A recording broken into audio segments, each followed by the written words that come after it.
Barangay Ginebra Fanatics ka rin ba katulad ko? Pa-like and share naman dyan at kung pwede pakisubscribe na rin. Maraming salamat. Isa ito sa napakagandang balita. Karma, ang Rain or Shine, disqualified na. Laglag at ito'y nagbuburakay na.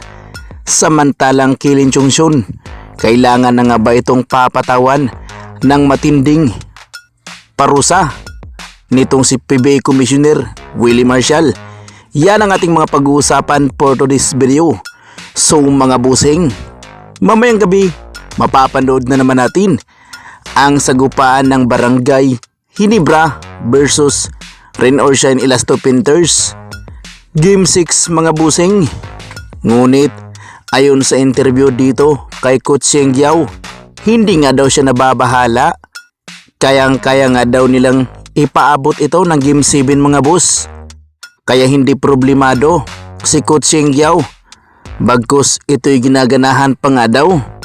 Well mga boss, marami ang nagsasabi na dapat ang Rain or Shine ay i-disqualified na ito. Sa una pa lang ng series na ito sa semifinals mga boss, ang Rain or Shine ay sobrang dami talaga itong problema. Hindi basta-basta. Nung unang bakbakan ay binukulan si Scottie Thompson.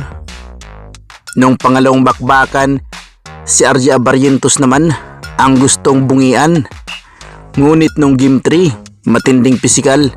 Hanggang umabot ng Game 5, grabing pisikalan talaga ang kanilang ipinapakita sa Barangay Ginebra. Samantalang ang Ginebra ay lumalaban lamang talaga ito ng patas na walang anumang sinasaktan.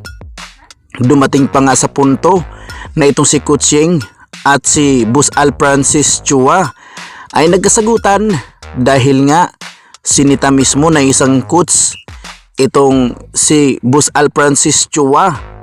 Hindi magandang ugali ang kanila ipinapakita. Dinagdag pa itong si Kilin Chungsun dahil itong huling laban nila, sinisi ng tudo ni Kilin Chungsun ang referee. Nakakasira nga ito ng imahe ng PBA mga busing. Kaya kailangan talaga bigyan ito ng parusa. Para sa akin, hindi pa naman pwedeng i-disqualified ang Rain or Shine dahil ganoon naman talaga ang laban mga boss. Ngunit kung sakaling itong si Kilin Chungsun hindi ito bibigyan ng parusa, panigurado pamarisan ito ng maraming mga PBA player.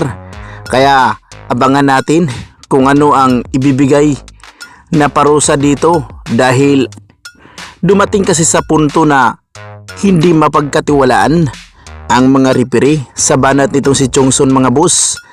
Kaya abangan natin dahil mamaya magaganap ang Game 6. Tingnan na lang natin kung totoo ba na aabot ng Game 7 ang naturang bakbakan sapagkat yan ang pahayag ni Coach Yeng Guiao.